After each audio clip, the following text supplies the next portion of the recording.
Birth is an extraordinary moment in our lives. Each birth is like a miracle. Each life has such potential. If you ask people what moment in their lives felt most connected to the divine, they'll usually say the birth of a child. So how do we understand this holiday of Rosh Hashanah, which celebrates the birth of the world? What do we mean when we announce before each shofar blast, Hayom Harat Olam? Today is the birth of the world. I would like you to envision with me what this moment of the world's birth might have looked like.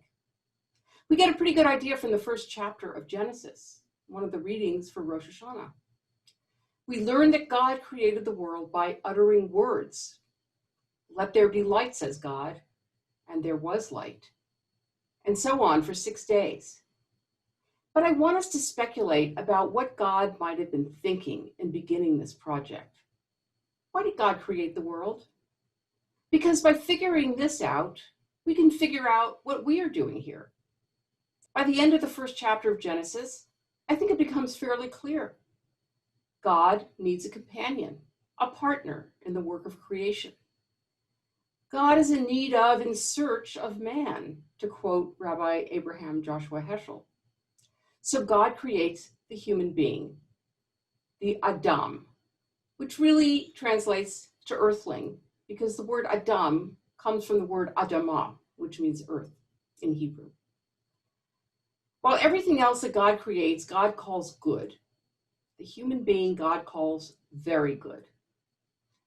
Adam is created b'tselem Elohim, in God's image, tasked by God to, quote, fill the earth and master it, to till the land and tend it. Although God begins the work of creation, God wants us to continue that work. God needs our help.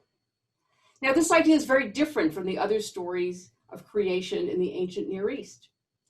As Rabbi Ed Feinstein, the senior rabbi of Valley Beth Shalom in Encino, points out, the gods in those stories create a human partner in order to conquer the world together. Well, that is not what our God, the God of Israel, has in mind for us.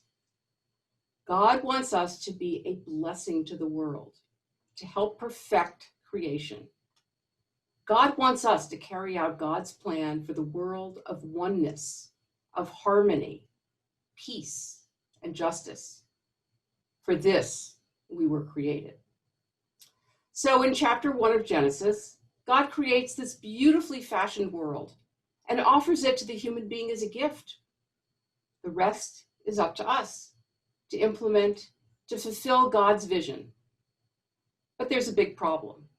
In case you haven't noticed, human beings are flawed. Once God places God's dreams into our hands, we mess up. God's first attempt at finding a partner, Adam with his wife Eve, proves to be a disappointment in a pretty big way. Here are these human beings in this lovely garden with no worries of any kind. Everything is taken care of for them. But it's not enough. They have a mind of their own. God tells them that they can have anything they want in this vast, luxurious place. Absolutely anything, except for the fruit of one tree. So, of course, that is the precise fruit that they want. And the result is that they fall. God's first effort to find a worthy partner has failed. So God decides to destroy the world and its inhabitants, except for one person and his family, as well as some animals. Noah is described as Tam, perfect. And God hopes that this seemingly righteous person will be up to the job. Unfortunately, as soon as the flood is over, Noah gets drunk and ends up having some unfortunate sexual encounter with his sons. He doesn't seem to be able to handle the responsibility that has been placed on him. He's a little like the prophet Jonah, who tries to escape God's call by running away and hiding in the bowels of the ship. Second strike for God. God's third choice is Abraham, and the third time's the charm. God says to Abraham, "You shall be a blessing." Rabbi Samson Raphael Hirsch understands this as a command To merit the promise of reward, you must live so as to be a blessing to the world. Abraham is righteous indeed. Yes, he is flawed. Remember, he lies about his wife being his sister when they flee to Egypt during a famine.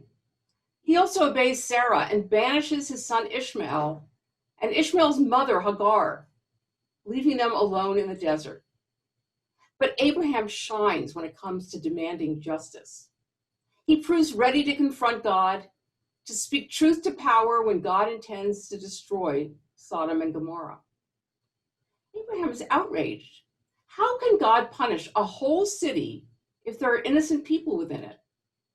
And God relents. God allows a human being to call God to a higher ethical path, to remind God of what real justice in the world is all about. Rabbi David Hartman explains that it is only with Abraham that God is willing to give up some of God's power in order to truly share responsibility for history with human beings. This is the covenantal relationship that God establishes with Abraham. Both God and Abraham, and thus we as Jews, are empowered to uphold morality. Now, the Torah reading for tomorrow morning, the Akedah, or the binding of Isaac, seems to contradict everything I have said so far. Here, God commands Abraham to sacrifice his own son, Isaac, and Abraham is prepared to obey without question. Isn't God's request the epitome of injustice, the opposite of ethics? Why doesn't Abraham speak up here? Isn't it appalling that Abraham is such a fanatic that he's ready to slaughter his son to demonstrate his faith in God? And what kind of God is this? Is this the God we want to worship? Is this the God with whom we want to partner? It's a complicated story with hundreds of interpretations. I frankly don't think that the story is meant to be taken literally. One possibility is that we might see the story as about Abraham's willingness to sacrifice not his son, but his self-interest, his ego. This is a story about Abraham's willingness to follow God's righteous path for no personal reward, for no personal agenda. Because after all, sometimes aren't we unwilling to stand up for what is right because we might lose something of value, a job, a friendship? Rabbi Feinstein introduces another very powerful interpretation. Picture the scene in the Torah. Abraham, his arm raised, the knife lifted above Isaac. Abraham is about to plunge the knife into his son's chest. At the 11th hour, God sends an angel to stop him. The angel has to repeat Abraham's name twice because Abraham is so intent on following through with the slaughter. Now, this is where the midrash or the interpretation picks up. When God sent the angel to restrain Abraham, it's not that Abraham did not hear the angel, it's that he refused to listen. Why? Abraham tells the angel, God himself ordered me to sacrifice my son. It's up to him to rescind the order. And so God himself comes to retract the commandment.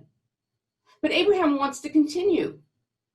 With the knife at the throat of his son, he begins to argue with God. I swear I shall not leave the altar, Lord, before I speak my mind. Speak, says God. Did you not promise me that my descendants would be as many as the stars in the sky? Asks Abraham. Yes, I did promise you that, God responds. And whose descendants will they be? Mine? Mine alone, Abraham asks. No, says God, they will be Isaac's as well.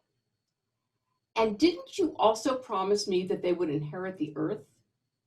Yes, I promised you that as well. Well then, my Lord, says Abraham, I could have pointed out to you before that your order contradicted your promise. I could have spoken up. I didn't. I contained my grief and I held my tongue.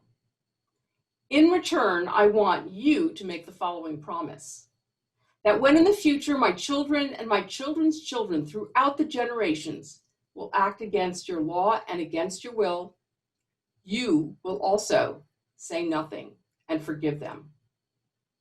So be it, God agrees. Let them but retell this tale, and they will be forgiven. Wow, what a lot of chutzpah. Abraham tells God that God broke God's promise to him. Having promised him descendants through Isaac, God's command to kill Isaac means that that promise cannot be fulfilled.